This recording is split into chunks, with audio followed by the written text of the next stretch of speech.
اعوذ باللہ من الشیطان الرجیم، بسم اللہ الرحمن الرحیم۔ نکاح کب ٹوٹ جاتا ہے؟ وہ کام جن کی وجہ سے بیوی حرام ہو جاتی ہے۔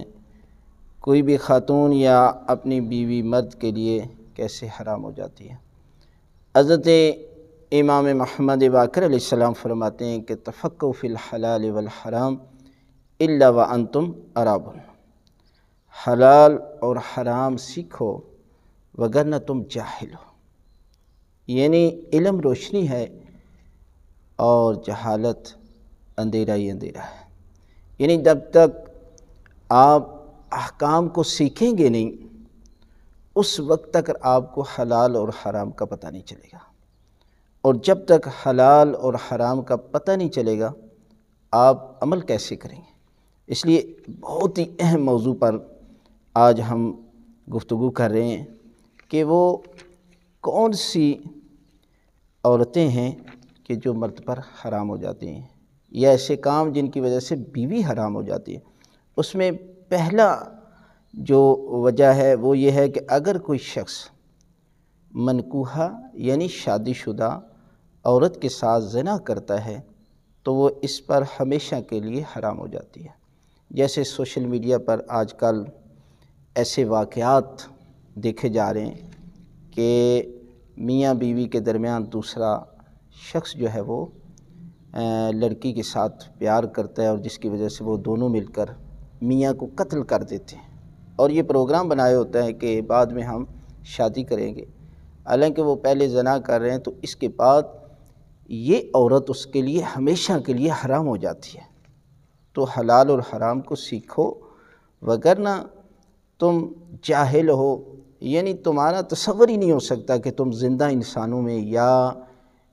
مسلمانوں میں تمہارا شمار ہوگا۔ دوسری وجہ یہ ہے کہ اگر کوئی شخص کسی لڑکے کے ساتھ بدفعلی کرے تو فاعل پر مفعول کی ماں، بہن اور بیٹی حرام ہوگی، لیکن مفعول اگر چاہے تو فاعل کی ماں، بہن اور بیٹی سے نکاح کر سکتا ہے۔ یعنی کسی لڑکے نے دوسرے لڑکے کے ساتھ بدفعلی کی تو جس سے وہ کر رہا ہے نا، اس کی ماں، بہن اور بیٹی اس کرنے والے پر حرام ہو جاتی ہے، لیکن جس کے ساتھ بدفعلی کی جا رہی ہے اور کرنے والا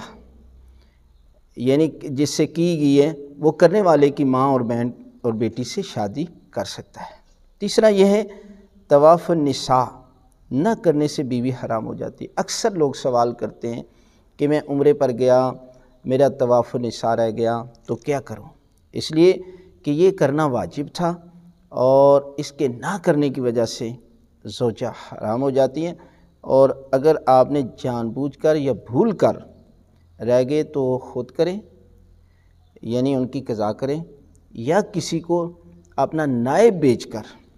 طواف النساء جو ہے وہ کرائیں۔ یہ بہت اہم مسئلہ ہے۔ چوتھا، جس وجہ سے جس شخص کے عقد میں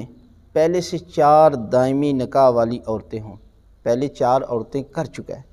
تو اس کے لیے کسی اور عورت سے دائمی نکاح کرنا حرام ہے،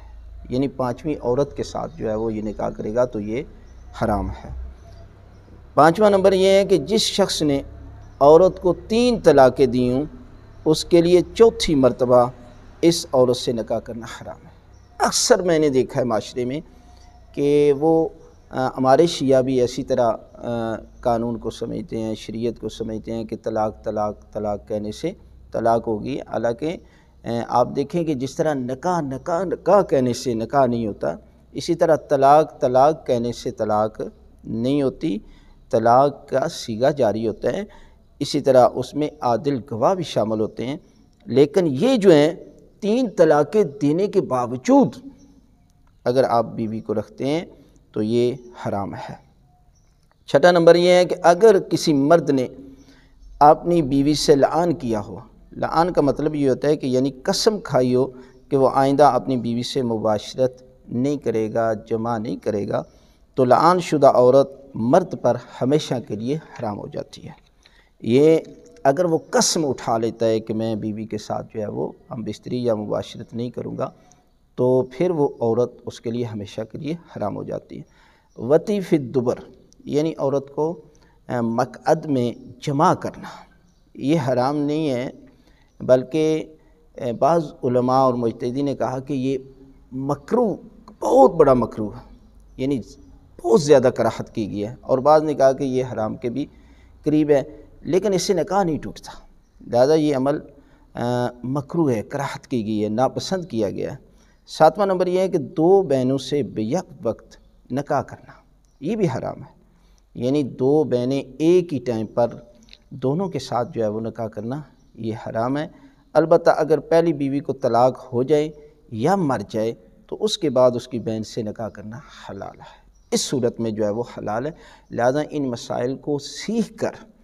آپ عمل کریں گے تو پھر آنے والی نسل جو ہے وہ آپ کی تابع دار اور فرما بردار بھی ہوگی، اور اس کے دل میں اہل بیت کی محبت بھی ہوگی۔